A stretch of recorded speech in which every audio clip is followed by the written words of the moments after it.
Today I'm going to talk about the trans-historical female resistance in William Morris' The Defence of Guenevere. And the conference I'm targeting is a conference about fear and loss in fantasy literature and folklore. So I intend to explore the masculine fear of a powerful feminine in William Morris' poem. And my thesis statement is that Guenevere's resistance of her assigned gender role transforms her from an object of courtly love to a fearful witch, because the ambiguous state of her gender performance disrupts the gender binary that Arthurian society relies on. And the poem is William Morris' adaptation of Mallory's stories of Guenevere. In Mallory's stories, Guenevere is a more the ending of her is more like she is a guilty, unfaithful wife. But Morris subverts her image in this poem and makes her a defiant and powerful woman. And William Morris is a poet and painter in the Victorian age, and he belongs to a group called the Arthurian Brotherhood. And this brotherhood is famous for their medievalism, and they are famous for adapting the old medieval stories and add some moral messages in their adaptation, and they often reflect their own opinion of the contemporary issues in the old stories. So I intend to argue that Morris, by reconstructing the absent female voice through Guenevere, he depicts the Victorian woman's situation and the possible resistance they can gain from their autonomy. And in the second part, I will discuss about the similarity between Victorian women and women in medieval age. These two ages have similar concept of ideal woman. For example, in medieval age, they have this concept that the good female characters we see in the medieval romance, they are mostly the damsels in the castle. And in Victorian age, the ideal woman is they call them the angel in the house. And both of these concepts, they imagine that an ideal woman should be confined in a domestic sphere, because the sphere of man and woman should be separated, and also that a woman should not have personal desire and sexuality. But in the poem, in Morris' poem, we can see that he voices the suppressed female sexuality through Guenevere. And this is a quote from a poem. And this episode is mainly about Guenevere. She observes a secret garden that is the flowers and the trees are confined in the walls of stone. And she observes the scenes and thinks it's very beautiful, and she feels some passion in herself, but she dare not to voice her passion because she knows she's not allowed to do that.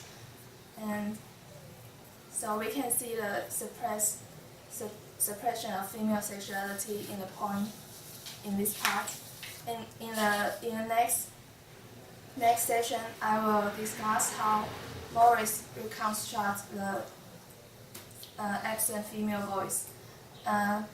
Because Morris depicts Guenevere's monologue through a technique of what Robert Browning is famous for, is a dramatic monologue. And this kind of technique helps to construct his heroine as a powerful character and in control of the situation. And because this poem is basically Guenevere's monologue, and there is also a narrator describing her appearance and her behavior. And the beginning of the poem starts with, we can see the quote from the poem B. This is the first word from the poem is but, and this but signifies the transformation of her attitude, because she was before this line, she was a traditional, more like a traditional female image that is weak and tearful, and because of her, she knows that she is accused of her affair with Lancelot. But starting from the point, her attitude changes to a more unyielding one, and so Maurice depicts that she walks away from Gawain. Maurice used Gawain as the main accuser of her affair, and she walks away from Gawain, and the tears strike quick. From this point, her attitude has changed to a powerful and fearful woman. In the later part, she eloquently argues that she tells her audience to imagine to choose from an equally fair blue and red cloth, and by in her speech, the narrator says that the Guenevere's voice grew loud and shrill, and growing a windy shriek in all men's ears, a ringing in their startled brains. This is a quote from the poem, and from this point, her image transforms from a weak female to a little bit terrifying female image. And I will want to argue that why her image will transform from a lovable woman to a terrifying woman is because of the anxiety of masculinity. And this is an idea I quote from Jack Donovan. And he argues that the anxiety of masculinity is combined with the fear of the unknown.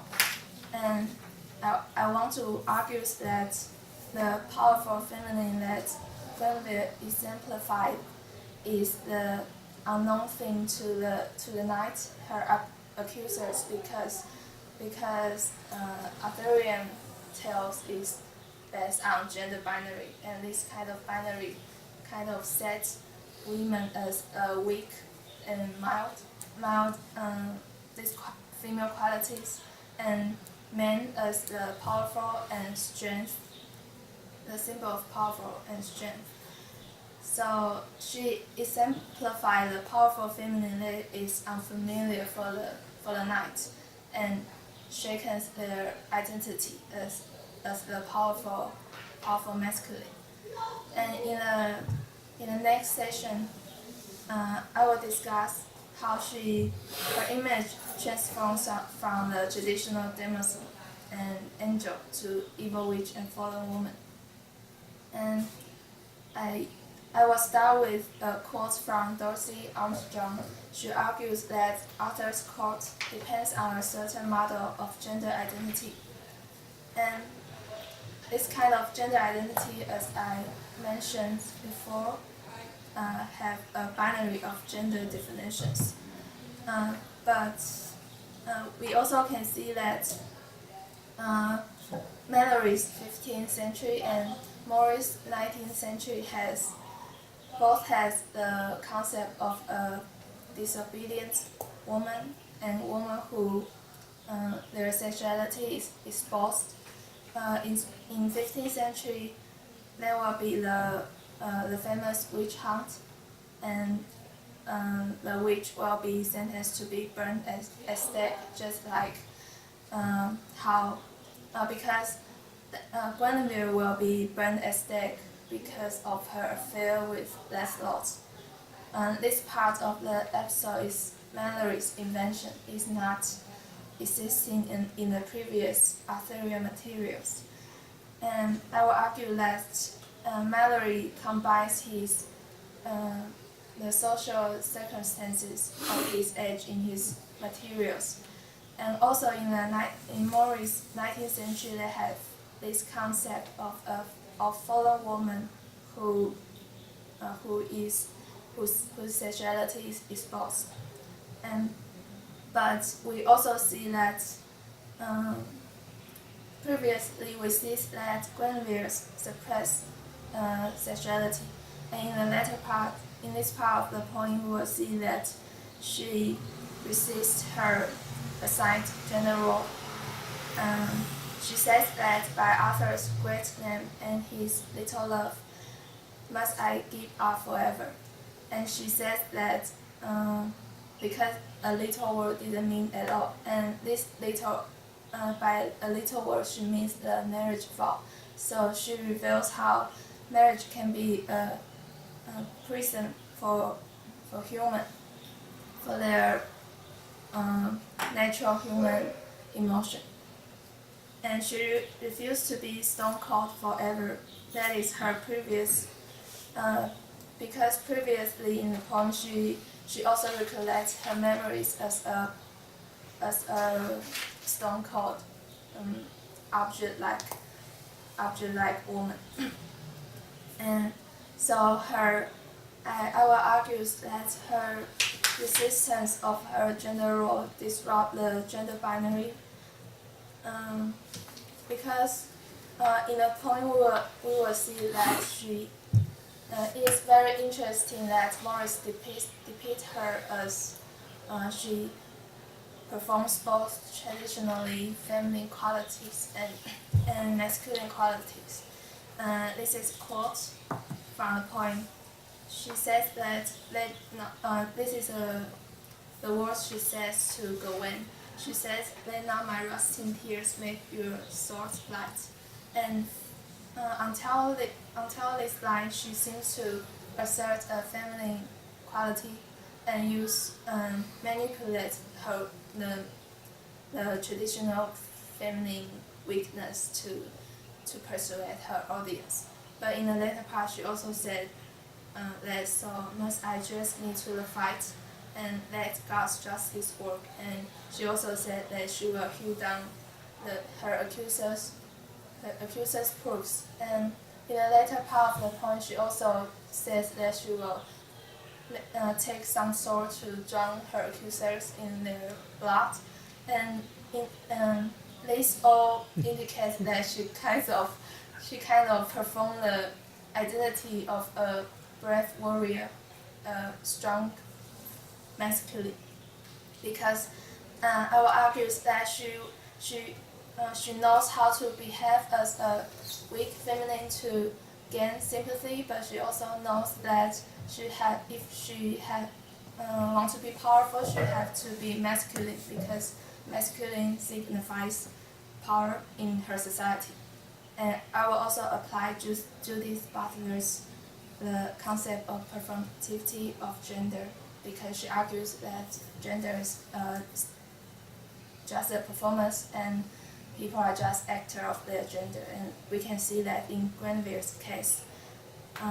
So because of her disruption of the gender binary, she is transformed from a lovable object to a fearful image of witch. So she was sentenced to be burned and stake like witch. So in the poem, we can see that she not only defends for her own personal sexuality and desire.